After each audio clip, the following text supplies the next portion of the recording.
ఊపిరితిత్తుల్లో water చేరితే ఎలా పోతుందని యూట్యూబ్ లో నేను చాలా వీడియోలు చూసానండి. పెద్ద పెద్ద డాక్టర్ కూడా చెప్పలేకపోతున్నారు ఈ వాటర్ ఎలా పోతుందని. ప్రతి డాక్టర్ చెప్పేదల్లా ఒకటే, ఊపిరితిత్తులో వాటర్ చేరితే ఇంజక్షన్ వచ్చి బయట తీయాలని. కానీ అలాగేం కాదండి, మన పూర్వీకులు చెప్పింది ఒకటి చేస్తే ఈ వాటర్ ఖచ్చితంగా పోతుంది. ఇంతకీ ఏం జరిగిందో చెప్తాను, వీడియో లాస్ట్ వరకు చూడండి. నాకు ఒక నెల రోజుల ముందు ఊపిరితిత్తులో వాటర్ చేరి చాలా బాధపడ్డానండి.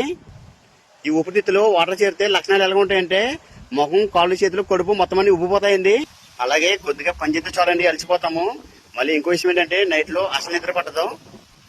ఇటువంటి సమస్య రాగానే నాకు అర్థమైపోయి డాక్టర్ దగ్గరికి వెళ్ళానండి. అక్కడికి వెళ్ళిన తర్వాత ఆయన అయితే నాకు స్కానింగ్ అయి చూసి ఒకే ఊపిరితిత్తులో వాటర్ ఎంత ఉన్నదో చెప్పారు. నాకైతే వాటర్ ఒక దాంట్లోనేమో 250 ml, ఇంకో దాంట్లోనేమో 200 ml ఉన్నదండి.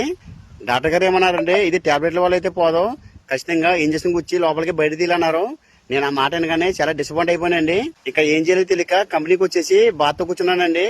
అప్పుడే కంపెనీలో పనిచేస్తున్న ఒక ఆవిడైతే నాకు ఈ విధంగా చెప్పింది, ఊపిరితిత్తులో వాటర్ చేరితే బాధపడకండి, అది పెద్ద సమస్య ఏం కాదు, నేను చెప్పిన విధంగా చేయమన్నారు. ఆవిడ ఏం చెప్పిందంటే ములమాకు తెల్లపిండి ఎక్కువగా ఇల్లుపల్లి వేసుకుని వారానికి 3 సార్లు వండుకుని తినమన్నదండి. నిజంగానండి చెప్తున్నామరు, ఆ విధంగా నేను వారానికి 3 రోజులు తిన్నానండి. ములమాకు తెల్లపిండి ఇలా ఇల్లుపల్లి వేసుకుని నాకు ఊపిరితిత్తులో ఉన్న వాటర్ అంతా కూడా యూరిన్ ద్వారా కొట్టుకుపోయిందండి. మీలో కూడా ఎవరికైనా ఇటువంటి సమస్య ఉన్నా, అలాగే మీ ఫ్రెండ్స్ కూడా ఇటువంటి సమస్య ఉన్నా ఈ వీడియో ఖచ్చితంగా వాళ్ళకైతే షేర్ చేయండి.